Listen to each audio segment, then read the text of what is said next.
मलाई देख के करना मन करी चाटेला। अरे जिया प्यार अतना सकेत कपड़ा तोहरा में कैसे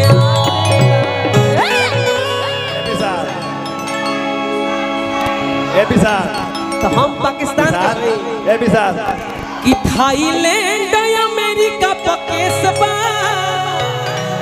आ तोरा ढोढ़ी के गुलाम पूरा दे। अरे जिया प्यार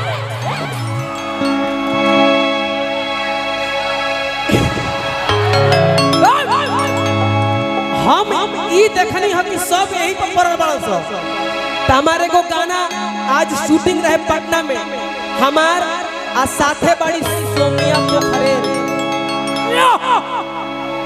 चाचा के आदेश रही कि बिसनवा तोरा आवे के बा। हम कहनी चाचा तू बोलइबो हम ना आई हो सकता हम एकदम आई तब भागल आईनी हो कैसे कैसे व्यवस्था क के आईनी हो बक्सर से आ रहा अपन गाड़ी बोलवनी हो ओइजा से ओला क के आ रहा आईनी हो ये से कह दरा कि मलाई देख के हेलो आई के करना मन करी चाटेला। अतना सकेत कपड़ा तोहरा में कैसे आटेला। अपने से पहिले लुकी हाय बुढ़ावा पटक के पहिरावेला। आई हो दादा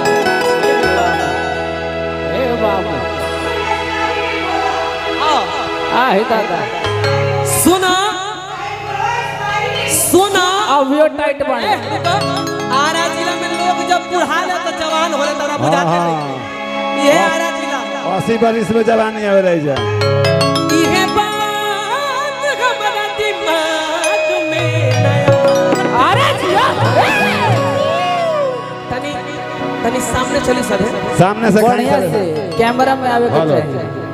एगो गाना हमार बड़ी सुपर हिट भइल तन अगर बेस कम कर दिया डोट मारा दे। हां उनका मैं बेस कम कर दिया उनका बेस बहुत ज्यादा बा ऐसे कि नीचे से बोले ले हां पीछे से बोल नीचे से बोल थोड़ी में से कोई दिक्कत नहीं। और अतिया कहते कि ये राजा जी का हो मत करे कि आवतन कोई के नौकरिया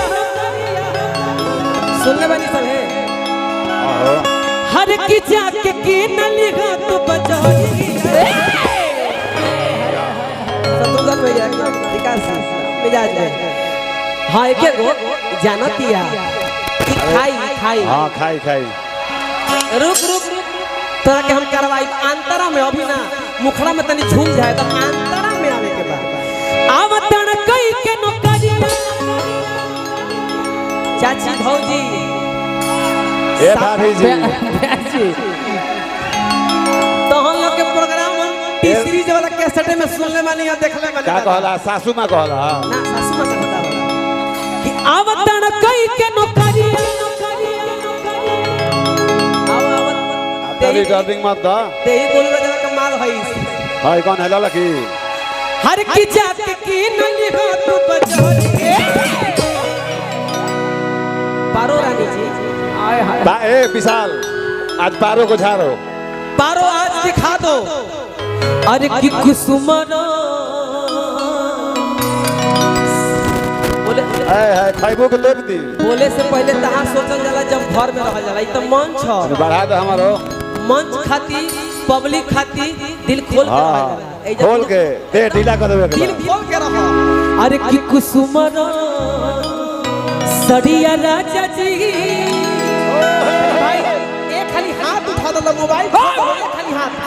अरे कि कुसुमरा सड़िया राजा जी अब ब्लाउज को करिया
एक सेकंड के कहत रहे कि एक गो क के हाथे आओ हाँ ये खाई भाई एक गो क के ये कहत रहे कि एक गो क के करी हम एक गो एक गो क के करे के बा जी हां अब केहू के ना देब माल भीतर जाए और अतिया कहत दिया एक सेकंड भोजपुरी में मुर्गी कपार में के चुटकी पुरान घर के घुरकी आ लहसुन सोहे में खुरपी बहुत जरूरी है। आ पुरानका घर में चूना सुरकी। आप लोग सिर्फ खड़े रहिएगा देखिएगा मुर्गी का भाव थोड़ा सा पीछे हो जाइए सब चाचा लोग के भी देखे दी हम पीछे एक करके सब वाह सम पर मार देबू तो एकदम सम पर सम ले हाँ ये जे फाइनल जी तारा आंख बा अरे हम मारो कि ना मारो तो तू ठेका ले बड़ू वाह अरे कि लाली रे पलंगी गिया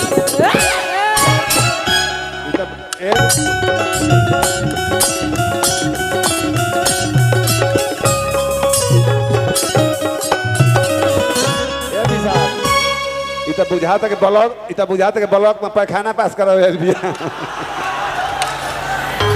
हट